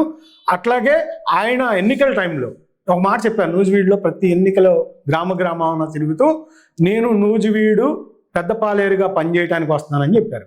ఇది మీరు పెద్ద పాలేరుగా నూజివీడు ప్రజలు పనిచేయడానికి మంచి అవకాశం వచ్చింది. నూజివీడు ఎన్టీఆర్ జిల్లాలో కలపడ్డారు. పెద్ద పాలేరుగా పనిచేయడానికి మంచి అవకాశం, ఇంతకంటే మంచి అవకాశం మీకు రాదు. కాబట్టి మీరు పనిచేసి మీరు పెద్ద పాలేరుని నిరూపించుకోవాలని చెప్పి నేను కోరుతాను. అంటే ఆ పదానికి ఆయన వాడినటువంటి పదం ఏదైతే ఉందో ఆ పదానికి తగ్గట్టు ఏమన్నా నూజివీడు ప్రజలకి సేవలు చేస్తున్నారు? పెద్ద పాలేరుగా పనిచేయ పదం అనేది చాలా పెద్ద పదం, పెద్ద పదవాన్ని ఉపయోగించారు. ప్రజల్లో అయితే కొంత అసంతృప్తి ఉంది. అట్లాగే కూటమి నాయకుల్లో కూడా కొంత అసంతృప్తి ఉంది. ఇంకా మెరుగుపరుచుకోవాలని చెప్పి నేను వ్యక్తిగతంగా అభిప్రాయపడతాను. ఇప్పుడు శివరామకృష్ణ గారి కుటుంబ నేపథ్యం ఏంటి అసలు? ఎలా మీరు పవన్ కళ్యాణ్ గారికి అట్రాక్ట్ అయ్యారు? ఎలా రాజకీయాల్లోకి వచ్చారు? మీ కుటుంబ నేపథ్యం ఏంటి? మాదేమి రాజకీయాల్లో ఉన్న కుటుంబం కాదన్న, మధ్యతరగతి కుటుంబం. నాన్నగారు వ్యవసాయం, తాతయ్య గారు కూడా వ్యవసాయం, మ్యాంగో బిజినెస్, ఇది మాకు అక్కడ వేబిజీ అవి ఉన్నాయి. అట్లా నాన్నగారు మరీది గోవిందరాజులు గారు, తమ్ముడు చెల్లి, అట్లా మాది మిడిల్ క్లాస్ కుటుంబమే. అట్లాగే నేను చదువుకునే రోజుల నుంచి డిఆర్ కాలేజీలో విద్యార్థి నాయకుడిగా ఉన్నాను. అక్కడి నుంచి జిల్లాకి అట్లా విజయవాడ, నన్ను అవసరాలు రీత్యా విజయవాడ కేటాయించడం, అట్లా విద్యార్థి సంఘ నాయకుడిగా ఇది క్రమంలో రాజకీయాల పట్ల ఆకర్షితులయ్యాను. అట్లాగే మాది వ్యక్తిగతంగా మాది జనసేన ఫ్యామిలీ కాదు.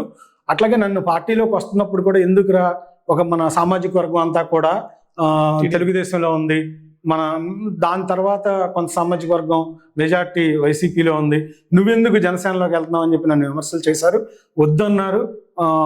కానీ నేను పవన్ కళ్యాణ్ గారి భావజాలానికి నచ్చి పార్టీ సిద్ధాంతాలు ఏదైతే కులాలను కలిపే ఆలోచన విధానం ఉందని ఏదైతే మాట్లాడారో, పార్టీ సిద్ధాంతాలు ఏదైతే ఉన్నాయో, అట్లాగే ఆయన స్పీచ్లు విని మోటివేట్ అయ్యి నేటి రాజకీయాల్లో ఇలాంటి నాయకుడు వస్తే మార్పు జరిగిద్ది అని ఆశించి నేను విలువలు కట్టుబడిన నాయకుడు అని చెప్పి నమ్మి పవన్ కళ్యాణ్ గారి పట్ల ఆకర్షితులై జనసేన పార్టీలో చేరడం జరిగిందన్న.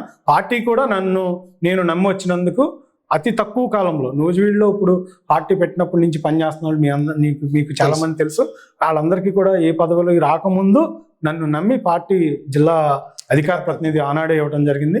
దానికి అనుగుణంగా పార్టీ లక్ష్యాలకు అనుగుణంగా నేను పనిచేస్తాను. గత 5 ఏళ్ల కాలంలో ఎన్నో ఉద్యమాలు చేశారు, స్టిల్ వరకు ఉన్నారు. ఈ జర్నీలో ఎప్పుడైనా ఎందుకు నాకు ఈ రాజకీయాలు అనిపించిందో మీకు? మీ మీద పెట్టేటువంటి కేసులు కానీ, మీరు మీ ఇంటి చుట్టూ పోలీస్ పహారా అప్పుడు కానీ, మీరు గత గవర్నమెంట్లో గత ఎమ్మెల్యేకి ఇచ్చినటువంటి సవాళ్ళు కానీ ఎప్పుడన్నా అలా అనిపించదు మీకు? రాజకీయాల్లో ఎందుకున్నామని కుటుంబంలో కానీ మీ మిసెస్ గారు అంటగా మనకి రాజకీయాలు అవసరమా? ఆ ఇంటి దగ్గర అనే మాట వాస్తవేనన్నా. నాన్నగారు, అమ్మగారు కానీ, వైఫ్ కానీ అందరూ అంటారు. కానీ ఏంటంటే వాళ్ళని మనం మనలాంటి వాళ్ళు సమాజానికి అవసరం ఉంది. అందరూ కూడా ఏదో చాలామంది రాజకీయాల్లో ఇప్పుడు వస్తున్న వాళ్ళని కానీ ఉన్న వాళ్ళని కానీ మనం చూసాం. కానీ వాటికి భిన్నంగా మనం రాజకీయాల్లో మార్పు రావాలని కోరుకుని మనం వచ్చిన వాళ్ళం. ఈ చిన్న వాటికి మనం భయపడో, లేకపోతే విమర్శలకు భయపడో, లాఠీలకు భయపడో, కేసులకు భయపడో మనం వెనకడిగేస్తే మనం అనుకున్న లక్ష్యం సాధించలేము. వాళ్ళందరినీ కూడా నచ్చ చెప్పుకొని మనం రాజకీయాల్లో పనిచేయాల్సిన అవసరం ఉంది. ఒక టైంలో నన్ను మన నూజివీడు ఎమ్మెల్యే గారి ఇంటి ముట్టడికి పిలిపించినప్పుడు, కరోనా టైంలో మాజీ ఎమ్మెల్యే గారి ప్రతాప్ అప్పారావు గారి ఇంటి ముట్టడికి పిలిపించినప్పుడు విజయవాడ వచ్చి కరోనా టైంలో ఆ రోజు మా ఫస్ట్ ఫ్లోర్లో కూడా ఒక అతను కరోనాతో చనిపోయి ఉన్నప్పుడు అర్ధరాత్రి 2:30కి వచ్చి నన్ను హౌస్ అరెస్ట్ చేశారు. వెళ్లకుండా, నూజివీడు వెళ్లకుండా 2:30కి మిడ్ నైట్ అరెస్ట్ చేసిన క్రమంలో సహజంగా ఇంట్లో వాళ్ళంతా కూడా భయపడ్డారు. ఎస్ఐలు, సిఐలు ఆ రోజు 12:30 వరకు నాతో సిఐ ఫోన్లో మాట్లాడటం, ఆ రోజంతా నిద్రపోకుండా ఉండటం, తెల్లారి 10 మంది కానిస్టేబుల్, ఒక ఎస్ఐ గారు వచ్చి నన్ను హౌస్ అరెస్ట్ చేయటం, ఇంట్లో నుంచి ఇవన్నీ చూస్తే సహజంగా మహిళలకి, ఇంట్లో ఆడవాళ్ళకి భయం వేస్తుంది. కానీ వాళ్ళందరినీ కూడా మనం నచ్చెప్పుకునే రాజకీయాల్లో పనిచేస్తాం. ఈ ఛాలెంజెస్ అన్ని ఫేస్ చేస్తా ఖచ్చితంగా. ఎందువల్ల మీ ఇద్దరి మధ్య అంత క్లాష్? ఎవరి మధ్య? గత ఎమ్మెల్యే మీకు ఆ రోజున్నటువంటి పరిస్థితులు రీత్యా? లేదన్నా, నాకు వ్యక్తిగతంగా ఎవరి మీద కూడా క్లాష్ ఉండదు. పాలసీల పరంగా ఇష్యూస్ మీద నేను పనిచేస్తాను. ఆ ఇష్యూ ఓరియంటెడ్గా వాళ్ళు పనిచేయనప్పుడు మాత్రమే నేను వాళ్ళ మీద ఎగెనిస్ట్ అవడం జరిగింది. గత ఎమ్మెల్యే మీద నేను విమర్శలు చేసినా, పోరాడినా, ఇప్పుడు ఉన్న దాని మీద పోరాడుతున్నా, నాకు ఇష్యూస్ మీద ఫైట్ తప్ప వాళ్ళ మీద వ్యక్తిగతంగా క్లాష్ ఏమి ఉండదు. ఏదైతే ఉందో నూజివీడు సమీపంలో ఏదైతే ఉందో మిర్జాపురం సైట్ విషయం ఏంటి? ఆ విషయం ఏంటి? అదంతా ఒక కుటుంబం, 2 కుటుంబాలు కలిసి సోషల్ మీడియా ట్రోల్ అవుతుంది. మంత్రి గారు మీరే మాకు న్యాయం చేయండి, ఇదే మా జీవనాధారం అని చెప్పి సోషల్ మీడియా ట్రోల్ అవుతుంది. దానిలో ఆ వీడియో తర్వాత నెక్స్ట్ వీడియోలో కూడా మీరు ఉన్నారు. మీకు కూటమి ప్రభుత్వం ఉంది, మీకు అన్యాయం జరగదు, న్యాయం జరుగుతుందని చెప్తున్నారు. ఏంటి అసలు ఇందులోనే ఈ కూటమి ప్రభుత్వం ఉన్నటువంటి ముఖ్య నాయకులే మా భూమి కబ్జా అని చెప్పి వాళ్ళు చెప్తారు. ఇందులో వాస్తవం ఏంటి? దీనిలో ఇంకొక విమర్శ ఏంటంటే మంత్రి గారు మిమ్మల్ని పిలిస్తే మీరు వెళ్ళలేదనేది మరో రకమైనటువంటి విమర్శ. టోటల్గా ఎపిసోడ్ ఏంటి అసలు సమస్య ఏంటి? పామర్తి బుచ్చిబాబు, చిట్టుబాబు అని మిర్జాపురంలో వాళ్ళు ఒక మధ్య రైతులు, రెక్కాడతగాని డొక్కాడిన కుటుంబం. అది చిన్న రైతులు. వాళ్ళ మీద ఈరోజు వాళ్ళకున్న అరెకరం పొలాన్ని ఈరోజు అక్కడ ఉన్నటువంటి సర్పంచ్, సీతారాంపురం పక్క గ్రామానికి చెందిన సర్పంచ్ ఈరోజు భర్త కబ్జా చేయడానికి చూస్తున్న పరిస్థితుల్లో వాళ్ళు వీడియో చేశారు. వాళ్ళు పవన్ కళ్యాణ్ గారికి, లోకేష్ గారికి, చంద్రబాబు నాయుడు గారికి, అట్లాగే సారథి గారికి నాకు అప్పీల్ చేస్తూ ఆ వీడియో చేశారు. దాని మీద రెస్పాండ్ అయ్యి నేను ఆ గ్రామాన్ని, ఆ గ్రామస్తుల్ని, అట్లాగే అక్కడ ఉన్నటువంటి రైతుల్ని, మా పార్టీ నాయకులు అందరితో మాట్లాడటం జరిగింది. వాళ్ళందరూ కూడా నాకు చెప్పింది ఏంటంటే 45-50 సంవత్సరాలుగా వీళ్ళ సాగులో ఉన్నటువంటి భూమి అది. దీన్ని ఈరోజు వాళ్ళు అది 22A పడింది. దాన్ని అట్లాగే ఒక సర్వే నెంబర్ కూడా తప్పడింది. దాన్ని బేస్ చేసుకుని ఈ రోజు తప్పుడు డాక్యుమెంట్స్ పుట్టించి వీళ్ళ భూమిని కబ్జా చేయడానికి ఆయన చూస్తున్నాడని చెప్పి నాకు చెప్పడం జరిగింది. దాని మీద నేను ఆ రోజు వాళ్ళతో కలిసి మాట్లాడాను. ఈ భూమి జోలికి ఎవరన్నా వస్తే మేము జనసేన పార్టీగా అండగా ఉంటాము, ఎవడైనా కానీ భూమిలో అడుగు పెడితే తాడదీస్తామని చెప్పి వార్నింగ్ ఇవ్వడం జరిగింది. ఆ పేద కుటుంబానికి జనసేన అండగా ఉంటుందని చెప్పి చెప్పడం జరిగింది.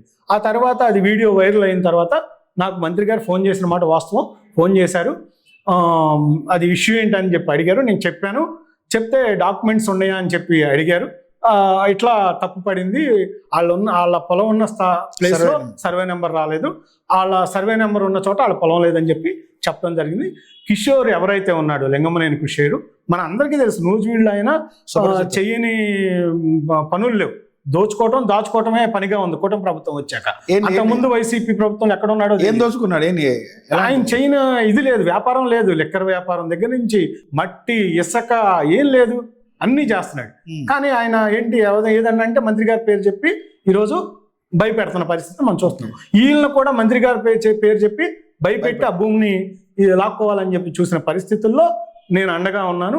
అదే మంత్రి గారికి కూడా చెప్పా, మీ పేరు ఉపయోగించుకొని అతను ఇలా చేస్తున్నాడు, అది మరి మీరిమ్మని ఒత్తిడి చేశారని చెప్పి ఆయన అడుగుతున్నాడు అని చెప్పి చెప్పడం జరిగింది.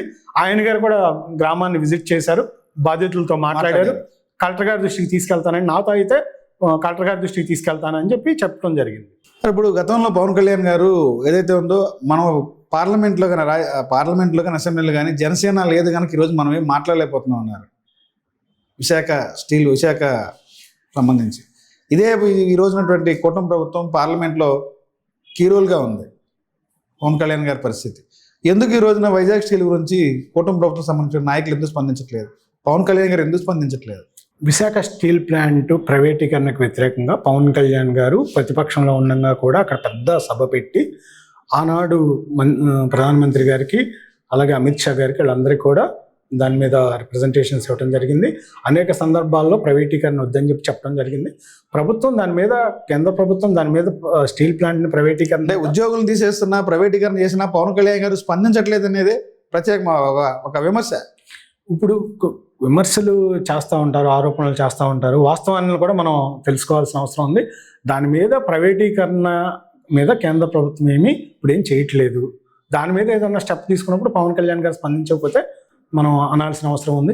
ఉద్యోగం తీసేస్తున్నారనే దాని మీద అక్కడ లోకల్ పరిస్థితుల్లో ఏదన్నా మిస్టేక్స్ లేకపోతే అక్కడ ఏదన్నా జరిగితే అక్కడ ఇంటర్నల్ వ్యవహారం తప్ప, అది పవన్ కళ్యాణ్ గారి దృష్టికి ఏదైనా వస్తే స్పందించకపోతే మాట్లాడాలి తప్ప అనవసరమైన విమర్శలు చేస్తారని నేను భావిస్తాను. సార్, ఇంకోటి ఏదైతే ఉందో, ఈ గవర్నమెంట్ వచ్చిన తర్వాత కల్తీ మద్యం అనేది పెద్ద హాట్ టాపిక్గా మారింది. దానికి సంబంధించి మాజీ మంత్రి జోగి రమేష్ గారు కూడా వాళ్ళ బ్రదర్స్ అరెస్ట్ అవ్వడం జరిగింది.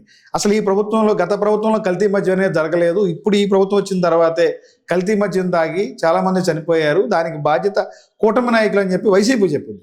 ఏంటి అసలు దాని విషయం సంబంధించి ఎలా స్పందిస్తారు మీరు? దొంగ అంటే నిజమైన దొంగ దొరకరని సామెత ఒకటి ఉంది. ఇప్పుడు వాళ్ళు దొంగతనం చేసి కూటమి ప్రభుత్వం మీద ఈరోజు నేపం నెడుతున్న పరిస్థితిని మనం చూస్తున్నాం. ఖచ్చితంగా నాణ్యమైన మద్యం అందించేందుకు కూటమి ప్రభుత్వం ఎన్నికల హామీ ఇచ్చింది. ఇది ఎన్నికల హామీలో చంద్రబాబు నాయుడు గారు స్వయంగా చెప్పారు, నాణ్యమైన మద్యాన్ని తక్కువ ధరకి ఇస్తామని చెప్పి చెప్పడం జరిగింది. దానికి ప్రభుత్వం కట్టుబడి ఉంది.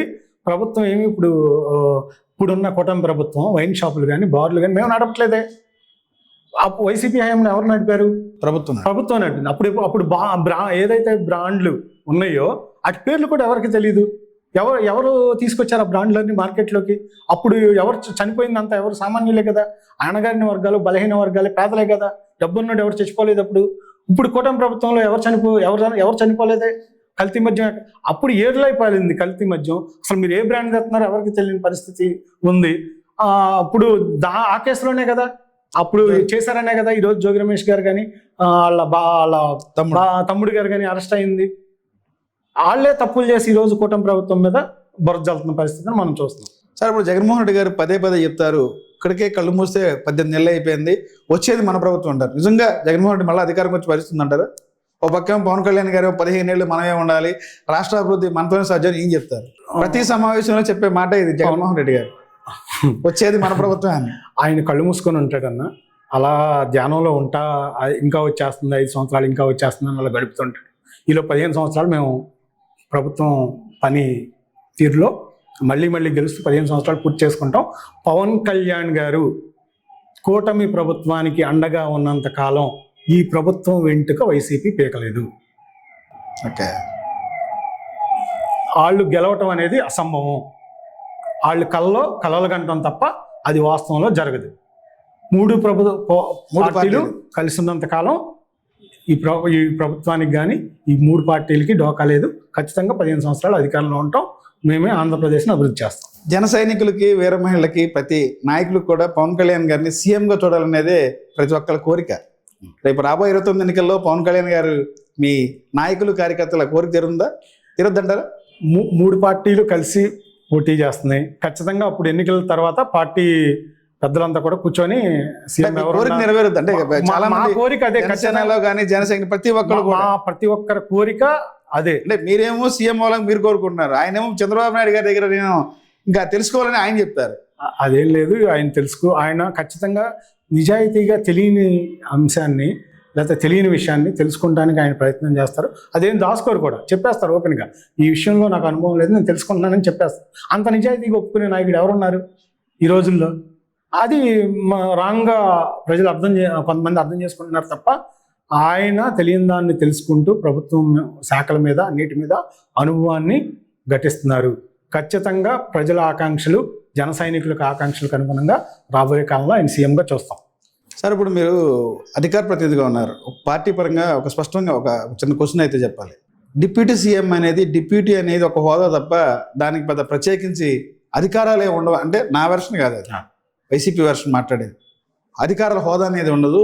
స్పెషల్ ఫ్లైట్లు వెళ్తా పోతుంది, చాప్టర్లు వెళ్తా ఉంటే ఈ ఖర్చు అంతా ఎవరు భరిస్తారు? ఎవరి ఖజానా? గతంలో జగన్మోహన్ రెడ్డి ఫ్లైట్లో వెళ్తే పైనే తిరుగుతున్నాడు, పైనే ఇదవుతారని విమర్శించిన నాయకులు ఈరోజు ఎలా తిరుగుతున్నారు అనేది వైసీపీ వాదం. దాన్ని ఏం స్పందిస్తారు? ఒకటన్నా, ఆయన డిప్యూటీ సీఎం అయ్యాకే ఫ్లైట్లో తిరుగుతున్నారు అనేది అవాస్తవం. అంతకుముందు పార్టీ కార్యక్రమాలకు అన్నిటికీ ఆయన ఫ్లైట్లోనే, ఒక పక్క లోకేష్ గారు, ఒక పక్క పవన్ కళ్యాణ్ గారు తిరుగుతున్నారు అనేది సీఎం అంటే ఆయన హోదా ఓకే. మిగతా వీళ్ళ పరిస్థితి ఏంటి? ఆదాయం, ఈ ఖర్చు అంతా ఎవరు పెడతారు అనేది వైసీపీ చెప్పింది. మీరు అన్నట్టు గతంలో 5 డిప్యూటీ సీఎంలు ఉన్నారు, వైసీపీ ప్రభుత్వంలోనే ఉన్నారు. వాళ్ళు హెలికాప్టర్లో తిరిగారు. వాళ్ళు ఎప్పుడు ఎవరు అనేది పక్కన పెడితే ఈయన ఒక డిప్యూటీ సీఎంతో పాటు ఒక పార్టీ అధినేత. ఆంధ్రప్రదేశ్ రాష్ట్రంలో కీ రోల్గా ఉన్న పార్టీ అధినేత ఆయన, రాష్ట్ర అధ్యక్షుడిగా ఉన్నాడు. ఆయనకి తగ్గట్టు హెలికాప్టర్లో ఆయన వెళ్తే అదేం ప్రభుత్వం ఖర్చుల్లో మేమేమి అన్నీ కూడా ప్రభుత్వ ఖర్చుల్లో ఏమి చూపించాయి. పార్టీ కార్యక్రమాలకు వెళ్తే పార్టీయే పెట్టుకుంటుంది, ప్రభుత్వ పనుల మీద వెళ్తేనే ప్రభుత్వం పెట్టుకుంటుంది. దాన్ని వీళ్ళు బుర్జల్తే ఎట్లా? అట్లాగే వాళ్ళు ఏమి విజయవాడకి, గుంటూరుకి కూడా, లేకపోతే మన తాడేపల్లి ప్యాలెస్కుని విజయవాడ కూడా ఫ్లైట్లో రావట్లేదుగా పవన్ కళ్యాణ్ గారు. ఖచ్చితంగా ఆ డిస్టెన్స్ ఉంటే, అది లేట్ అవుతుంది అనుకుంటేనే హెలికాప్టర్ ఉపయోగించుకుంటారు తప్ప దగ్గర 1 కిలోమీటర్ 2 కిలోమీటర్ల దూరానికి కూడా పవన్ కళ్యాణ్ గారు హెలికాప్టర్ ఉపయోగించరు. మనందరం కూడా చూసాం ఆయన సంపాదనను కూడా ఈరోజు పేదలకి, పిఠాపురంలో అనాథల పిల్లలకి ఇస్తున్న పరిస్థితిని మనం చూస్తున్నాం. అలాంటి నాయకుడిని మన ఏ పార్టీలో ఉన్నా మెచ్చుకోవాలి తప్ప ఈరోజు అనవసరమైన విమర్శలు చేసి దానివల్ల వాళ్ళే పలసన అవుతారు. అదే పిఠాపురంలో మీరు చెప్పిన పిఠాపురంలో పవన్ కళ్యాణ్ గారి కాన్స్టిట్యున్సీలో పిఠాపురంలో దళితుల బహిష్కారం జరుగుతుంది, కనీసం స్పందించిన పరిస్థితి లేదు. అదే పిఠాపురంలో ఒక స్కూల్లో, ప్రభుత్వ పాఠశాలలో ఎస్సీ పిల్లల స్కూల్ మాస్టారు మాట్లాడిన తీరు మీద ఎలా స్పందిస్తారు మీరు? అది రెస్పాండ్ అయ్యారన్న దాని మీద, స్కూల్లో జరిగిన దాని మీద. మీరు అన్నది ఇప్పుడు అక్కడ జరిగేది ఒకటైతే బయట ప్రపంచానికి ఈరోజు వైసీపీ చిన్నపిల్లలు కూడా ఆందోళన చేశారు.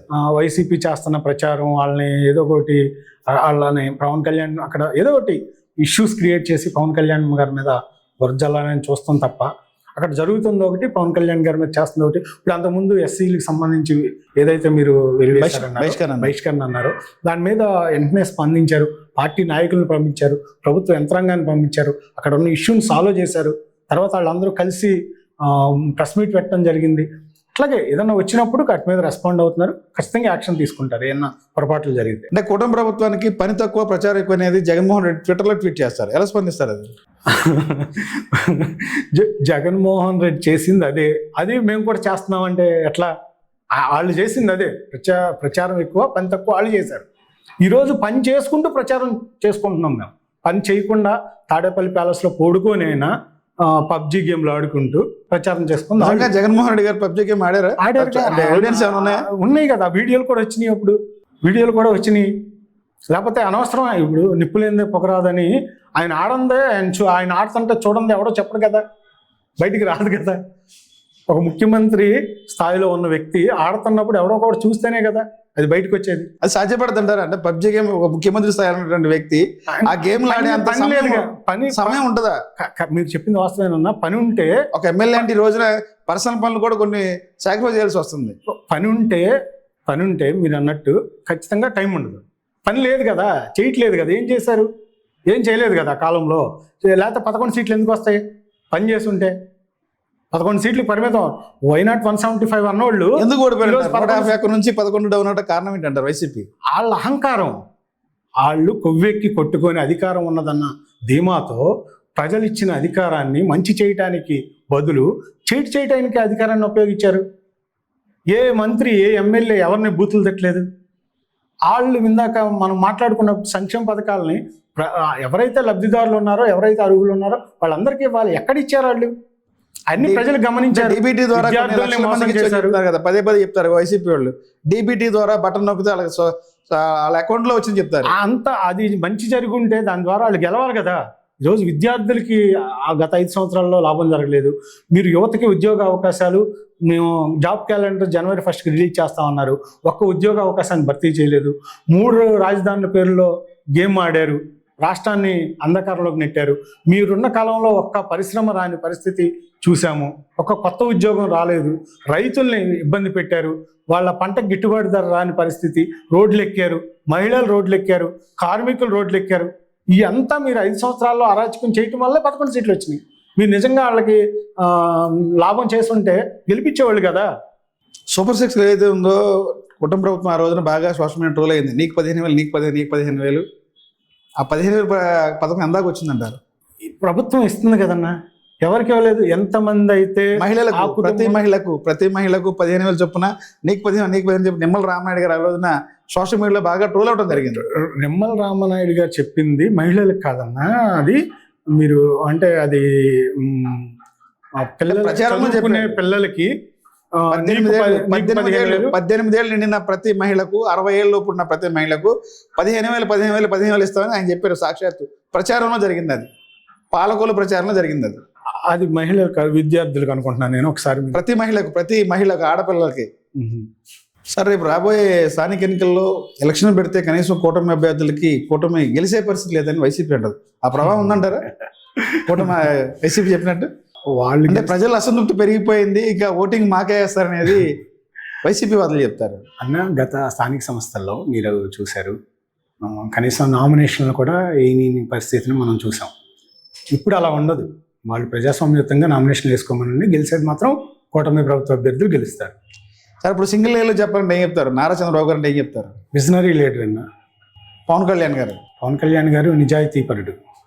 జగన్మోహన్ రెడ్డి గారు ధైర్యవంతుడు. నారా లోకేష్ గారు తండ్రి తాత ఆశయాల్ని పుణిపుచ్చుకున్న నాయకుడు. భవిష్యత్తులో మరీ శివరామకృష్ణ గారిని ఎలా చూడొచ్చు అంటారు? ఇంకా 3 ఏళ్ళ టైం ఉంది. పవన్ కళ్యాణ్ గారు ఆదేశిస్తే నూజివీడు ఎమ్మెల్యే అభ్యర్థిగా చూడొచ్చు. థ్యాంక్ యూ అండి. ఇది ఏదైతే ఉందో కూటమి ప్రభుత్వం అధికారానికి వచ్చే ముందు ఏదైతే హామీలు ఇచ్చారో ఆ హామీలన్నీ అమలు చేస్తుంటూ వచ్చాము. రాబోయే రోజుల్లో ప్రజలు గతంలో ఏదైతే ప్రజలు కోరుకున్నారో వారికి అనుగుణంగా సంక్షేమ పథకాలు అందిస్తున్నాము. అభివృద్ధి సంక్షేమం రెండు జోడెద్దుల బండిలాగా ఈ యొక్క కూటమి ప్రభుత్వం వెళ్తుంది. రాబోయే రోజుల్లో నూజివీడు ఎమ్మెల్యే అభ్యర్థిగా చూడాలనేదే ఎస్పర్మెంట్ అయితే కోరుకుంటుంది. నమస్తే. Thank you.